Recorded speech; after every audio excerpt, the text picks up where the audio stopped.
എല്ലാവർക്കും നമസ്കാരം. ഞാൻ ഇവിടെ വന്നത് നമ്മുടെ നാട് നേരിടുന്ന ഒരു പ്രശ്നത്തെ കുറിച്ച് ചർച്ച ചെയ്യാൻ വേണ്ടിയിട്ടാണ്. നമുക്കറിയാം, കഴിഞ്ഞ 1-2 വീഡിയോസിൽ ഞാൻ ചെയ്തതിന്റെ ബാക്കിയായിട്ടാണ്. എന്താണ് ആ പ്രശ്നം എന്ന് പറഞ്ഞാൽ, നമ്മളെല്ലാവരും കഴിഞ്ഞ ദിവസത്തെ പേപ്പറിൽ വായിച്ച വാർത്തയാണ് ഗർഭാശയ ക്യാൻസറിനെതിരെ കുത്തിവയ്പ്പ് യജ്ഞം. നമ്മുടെ ഫിനാൻസ് മിനിസ്റ്റർ നിർമ്മല സീതാരാമൻ കോടിക്കണക്കിന് രൂപയാണ് പെൺകുട്ടികൾക്ക് ഈ ഒരു വാക്സിന് വേണ്ടിയിട്ട് മാറ്റിവെച്ചിരിക്കുന്നത്. നമ്മളെല്ലാവരും കണ്ട കാര്യമാണ്. കാരണം ഇത്രയധികം എടുത്തു പറയുന്ന ഒരു കാര്യമുണ്ട്, മറ്റു ക്യാൻസറുകളെ അപേക്ഷിച്ച് ഗർഭാശയ ക്യാൻസർ ഉണ്ടാവാനുള്ള പ്രധാനപ്പെട്ട കാരണം അണുബാധയാണ്. ജീവിതത്തിലെ ഒരിക്കലെങ്കിലും എല്ലാ സ്ത്രീകളും അത് സഫർ ചെയ്യുന്നുണ്ടെന്നാണ് പറയുന്നത്. അപ്പൊ എങ്ങനെയാണ് ഈ അണുബാധ ഉണ്ടാവുക എന്നുള്ളത് തന്നെ നമ്മുടെ പഠന റിപ്പോർട്ടുകളൊക്കെ വെളിപ്പെടുത്തിയിട്ടുണ്ടായി. ഓരോ 8 മിനിറ്റിലും ഇന്ത്യയിലെ ഒരു സ്ത്രീ ഈ പറഞ്ഞ ഗർഭാശയ ക്യാൻസർ മൂലം മരിക്കുന്നു എന്നാണ് കണക്കുകൾ പറയുന്നത്. ആരുടെയോ അമ്മയോ സഹോദരിയോ ഭാര്യയോ മകളൊക്കെ ആയിരിക്കാം. എന്തുകൊണ്ടാണ് ഇത്രയധികം സ്ത്രീകൾക്ക് ഇങ്ങനെ ഗർഭാശയ ക്യാൻസർ, നമുക്ക് കൊറോണ പടർന്നു പിടിച്ചതുപോലെ ഇത്രയധികം സ്ത്രീകളിലേക്ക് ഈ ഗർഭാശയ ക്യാൻസർ പടർന്നു പിടിക്കാനുള്ള ഒരു കാരണവും നമുക്ക് വെളിപ്പെടുത്തിയിട്ടുണ്ടായി. 2022 നവംബർ 23-ാം തീയതിയിലെ പത്രമാണിത്. സാനിറ്ററി പാഡുകളിൽ അർബുദത്തിന് കാരണമാകുന്ന മാരകമായ രാസവസ്തുക്കൾ. അന്നത്തെ മാധ്യമങ്ങൾ, എല്ലാ സോഷ്യൽ മീഡിയയും അത് ചർച്ച ചെയ്തു. മാതൃഭൂമി ന്യൂസ്, മനോരമ ന്യൂസ് പോലെയുള്ള ഇന്ത്യ ടുഡേ, ഇന്ത്യയിലെ പ്രമുഖ ദിനപത്രം പറഞ്ഞു ഇന്ത്യയിലെ സ്ത്രീകൾ അനുഭവിക്കുന്ന ഈ വലിയ വിഷയത്തിന്റെ പ്രധാനപ്പെട്ട കാരണം അവർ ഉപയോഗിക്കുന്ന സാനിറ്ററി പാഡുകളാണ്. ഇതിനെക്കുറിച്ച് ഗവേഷണം നടത്തിയത് ഡൽഹി ആസ്ഥാനമായിട്ടുള്ള ടോക്സിക് ലിങ്ക് എന്ന് പറയുന്ന സംഘടനയാണ്. പ്രമുഖ ബ്രാൻഡുകൾ, നമ്മുടെ ഇന്ത്യയിലെ സാധാരണക്കാരായിട്ടുള്ള സ്ത്രീകൾ ഉപയോഗിക്കുന്ന പ്രമുഖ ബ്രാൻഡുകളിലാണ് ഇതിനെക്കുറിച്ചുള്ള ഗവേഷണം നടത്തിയത്. എല്ലാത്തിലും തന്നെ ഹാർംഫുൾ ആയിട്ടുള്ള കെമിക്കലുകളിൽ നിന്ന് കണ്ടെത്തി. അതിനെക്കുറിച്ച് എന്തുകൊണ്ടാണ് നമ്മുടെ സാനിറ്ററി പാഡുകൾ ഉപയോഗിക്കുമ്പോൾ ഇത്തരത്തിലുള്ള അണുബാധ ഉണ്ടാകാനുള്ള പ്രധാനപ്പെട്ട കാരണങ്ങൾ നമുക്കൊന്ന് നോക്കാം. അതിൽ ഏറ്റവും പ്രധാനപ്പെട്ട കാരണം നമ്മൾ ഉപയോഗിക്കുന്ന സാനിറ്ററി പാഡുകളുടെ നനവാണ്.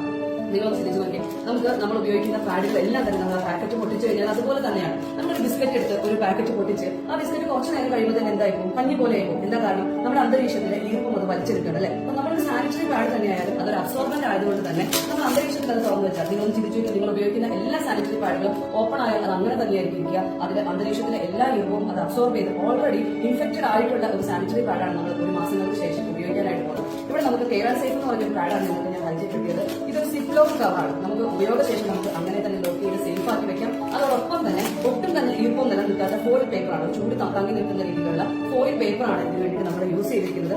ഓരോ പാക്കറ്റും അതോടൊപ്പം തന്നെ സെപ്പറേറ്റ് ആയിട്ട് പാക്കിങ്ങിലൂടെയാണ്. നമുക്ക് എന്താണ് നമ്മുടെ സാധാരണ പാഡും ഇത് ഇത്രയധികം വ്യത്യാസമുണ്ടെന്ന് പറയാനുള്ള കാരണം എന്നാൽ നമുക്ക് ഈർപ്പം തങ്ങി നിൽക്കുന്നത് കൊണ്ടാണ് നമുക്ക് അണുബാധ ഉണ്ടാകാനുള്ള പ്രധാനപ്പെട്ട കാരണം. നമുക്ക് ചെറിയൊരു ഡെമോയിലൂടെ നോക്കാം. ഇതാണ് കേരള സേഫ് എന്ന് പറഞ്ഞാൽ 10ഓളം ഗുണങ്ങളുള്ള ഒരു ചിപ്പ് കൂടെ ഉൾപ്പെടുത്തിയ ഒരു പാഡാണ്. നമ്മുടെ യൂട്രസിനെ പ്രൊട്ടക്ട് ചെയ്യാൻ പറ്റുന്നതാണ് ആ ചിപ്പ്. ഇതിലോട്ട് ബ്ലഡ് വന്ന് വീഴുമ്പോൾ നമ്മുടെ യൂട്രസിന് ആവശ്യമായിട്ടുള്ള മിനറൽസും ആന്റി ഓക്സിഡന്റുകളും എല്ലാം തന്നെ നമ്മുടെ യൂട്രസിന് സപ്ലൈ ചെയ്യാൻ പറ്റിയ ഒരു ചിപ്പാണിത്.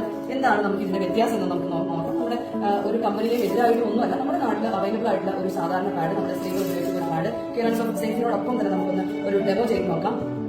ഇതൊരു 60 ml ഈ സിറിഞ്ചിൽ കൊണ്ടുവന്ന വെള്ളത്തിന്റെ അളവ് 60 ml ആണ്. ഈ ഒരു വെള്ളം ഞാൻ നമ്മുടെ ഈ പറഞ്ഞ കേരള സേഫ് എന്ന് പറഞ്ഞ പാഡിൽ വയ്ക്കുകയാണ്.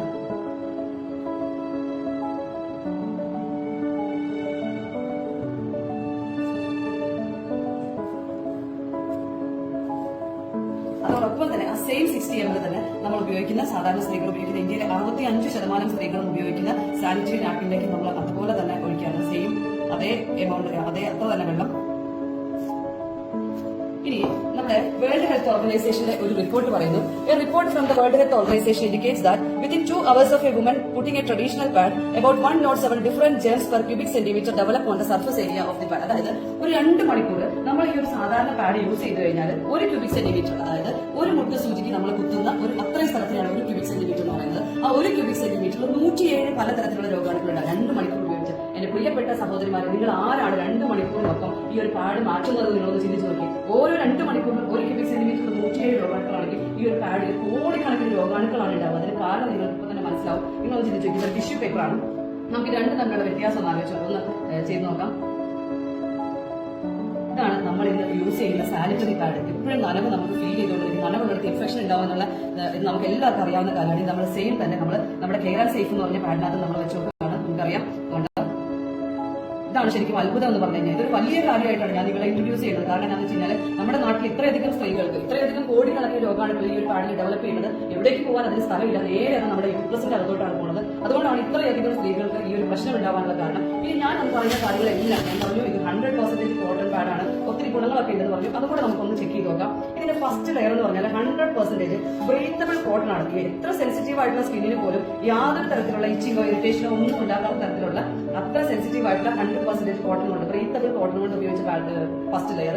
ഇതാണ് ഇപ്പോൾ ഉപയോഗിക്കുന്ന ചിപ്പ്. ഇതിലാണ് ഞാൻ പറഞ്ഞ അലോവേരയുടെ എക്സ്ട്രാക്ട്, ഗ്രീൻ ടീയുടെ എക്സ്ട്രാക്ട്, അതുപോലെ തന്നെ നമ്മുടെ anion chip, graphene oxide, infrared magnetic chip, nano silver technology എല്ലാം തന്നെ ഈ ഒരു ചിപ്പിലാണ് അടങ്ങിയിരിക്കുന്നത്. ഇതിലോട്ടാണ് ബ്ലഡ് വീഴുന്നത്. നമ്മുടെ യൂട്രസിന് ആവശ്യമായിട്ടുള്ള ആയിട്ടുള്ള എല്ലാ കാര്യങ്ങളും നമുക്ക് സപ്ലൈ ചെയ്യുന്നത് ഈ ഒരു പ്രോഡക്റ്റ് ആണ്. ഇനി അടുത്ത ലെയർ എന്ന് പറയുന്നത് ഇതൊരു ഫെദർ കോട്ടൺ ആണ്. അത്ര സോഫ്റ്റ് ആയിട്ടുള്ള ഫെദർ കോട്ടൺ ആണ് ഇതിന്റെ അടുത്തതായിട്ട് ഉപയോഗിച്ചിരിക്കുന്നത്. അതും നമ്മുടെ ശരീരത്തിന് സ്കിന്നിന് യാതൊരു തരത്തിലുള്ള ഇച്ചിങ്ങോ ഇറിറ്റേഷനോ ഒന്നും ഇല്ലാത്ത രീതിയിൽ നമുക്ക് ഉപയോഗിക്കാൻ പറ്റുന്ന ഇതാണ് ജാപ്പനീസ് ടെക്നോളജിയിലുള്ള സുമിറ്റോമോ എന്ന് പറയുന്ന ഒരു ജെല്ലാണ് ഇതിൽ അബ്സോർബന്റ് ആയിട്ട് ഉപയോഗിക്കുന്നത്.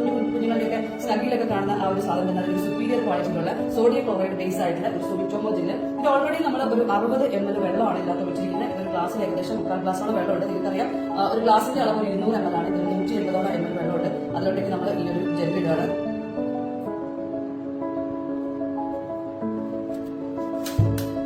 നമ്മുടെ നാട്ടിൽ ഉപയോഗിക്കുന്ന സാധാരണക്കാരായിട്ട് ഉപയോഗിക്കുന്ന സാധാരണ സ്ത്രീകൾ ഉപയോഗിക്കുന്ന പാഡാണ് കാണുന്നത്. നമുക്കറിയാം 100% പ്ലാസ്റ്റിക് ആണ്. നമുക്ക് എല്ലാവർക്കും അറിയാവുന്ന കാര്യമാണ് പ്ലാസ്റ്റിക് യൂസ് ചെയ്താൽ നമുക്ക് ക്യാൻസർ ഉണ്ടാവും. പ്ലാസ്റ്റിക്കിന്റെ ഒരു ചെറിയ ചൂട് തട്ടിയാൽ പോലും നമുക്കറിയാം നമ്മൾ കാറിലൊക്കെ ഇരിക്കുന്ന വെള്ളം ചൂടായാലും കുടിക്കരുതെന്ന് പറയാനുള്ള കാരണം ഒരു ചെറിയ ചൂട് തട്ടിയാൽ പോലും അതിന് ഡയോക്സിൻ കാർബൺ മോണോക്സൈഡ് തുടങ്ങിയ വാതകങ്ങൾ പുറത്തു വരും. ഇതെല്ലാം നമ്മൾ ശ്വസിച്ചാൽ അല്ലെങ്കിൽ കുടിച്ചാലൊക്കെ നമുക്ക് ക്യാൻസർ ഉണ്ടാവും. ഇത് കണ്ടോ ഇത്രയും സോഫ്റ്റ് ആയിട്ടുള്ള ഈ പറഞ്ഞ പ്ലാസ്റ്റിക്കിലേക്ക് ചൂടുള്ള ബ്ലഡ് ഹോട്ട് ബ്ലഡ് ആണ് വീഴുന്നത്. ആ ബ്ലഡ് വീഴുന്ന സമയത്ത് ഇത് ഓട്ടോമാറ്റിക്കലി ഇതിന്റെ ഘടനയിൽ വ്യത്യാസം വരും.